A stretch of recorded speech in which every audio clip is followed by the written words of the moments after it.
अस्सलाम वालेकुम, मैं मुहम्मद साद, तुसीं वेख रहे हो इत्थे रख न्यूज़। पाकिस्तान में 8 फरवरी ਨੂੰ ਹੋਈਆਂ ਆਮ ਚੋਣਾਂ। 2024 ਦੀਆਂ ਇਹ ਆਮ ਚੋਣਾਂ ਹਰ ਇੱਕ ਲਈ ਅਨੋਖੀਆਂ ਚੋਣਾਂ ਸਨ। ਕਿਧਰੇ ਵੱਡੇ ਵੱਡੇ ਬੁਰਜ ਢਹਿ ਪਏ ਅਤੇ ਕਿਧਰੇ ਵੱਡੇ ਵੱਡੇ ਸਿਆਸਤਦਾਨਾਂ ਨੂੰ ਇਹਨਾਂ ਚੋਣਾਂ ਤੋਂ ਬਾਅਦ ਸਿਆਸਤ ਹੀ ਛੱਡਣੀ ਪੈ ਗਈ। पाकिस्तानी सियासत के थम मने जाने वाले सियासतदान जिन्हां दे बारे 8 फरवरी की शाम तक ते यह दावा किया जा रहा सी कि इन्हां तो बगैर कोई भी सरकार नहीं बन सकेगी अते अपने अपने हलके विच आठ फेवरेट गिने जाते सन। जिन्हां वड्डे वड्डे नामां विचों पाकिस्तान मुस्लिम लीग नून पंजाब के सदर राणा सनाउल्लाह सब तो अगे सन। वो हारे नाल ही हाजा साद रफीक, जहांगीर तरीन सने परवेज हटक अते जमाते इस्लामी दे अमीर सिराजुल हक नूं भी किसी इस काबल ना समझिया कि इन्हां नूं वोट दे के असैम्बली विच घल्लिया जावे।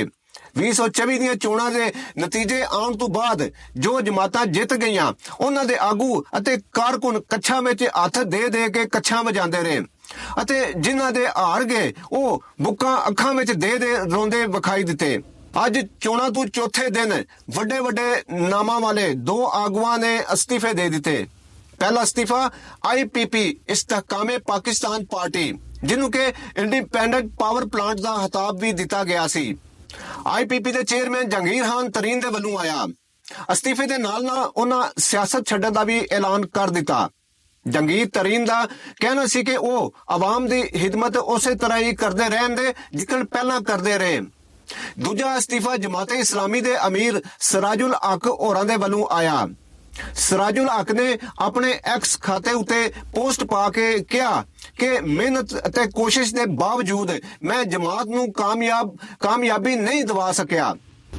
ਚੋਣਾਂ ਵਿੱਚ ਸ਼ਿਕਸਤ ਦੀ ਜ਼ਿੰਮੇਵਾਰੀ ਕਬੂਲਦੇ ਹੋਇਆ ਮੈਂ ਜਮਾਤ ਇਸਲਾਮੀ ਦੀ ਇਮਾਰਤ ਤੋਂ ਅਸਤੀਫਾ ਦੇਣਾ ਵਾਂ ਤੇ ਹਾਰਨ ਦੀ ਜ਼ਿੰਮੇਵਾਰੀ ਵੀ ਕਬੂਲ ਕਰਨਾ ਵਾਂ।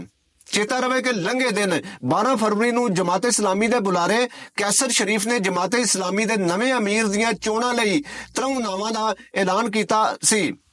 ਬੁਲਾਰੇ ਦੇ ਐਲਾਨ ਦੇ ਮੁਤਾਬਕ ਜਮਾਤ ਇਸਲਾਮੀ ਦੇ ਨਵੇਂ ਅਮੀਰ ਲਈ ਜੋ 3 ਨਾਮ ਦਿੱਤੇ ਗਏ ਸਨ ਉਹਨਾਂ ਦੇ ਨਾਮ ਇਹ ਨੇ: ਸਿਰਾਜੁਲ ਹਕ, ਲਿਆਕਤ ਬਲੋਚ, ਹਾਫਿਜ਼ ਨਈਮੁਰ ਰਹਿਮਾਨ।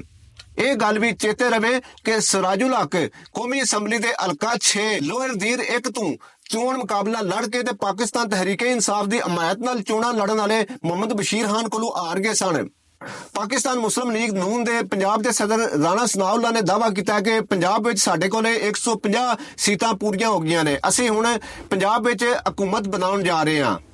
ਆਪਣਾ ਚੋਖਾ ਸਾਰਾ ਖਿਆਲ ਰੱਖਿਓ। ਅੱਲਾ ਰਾਖਾ ਹੋਵੇ ਜੇ।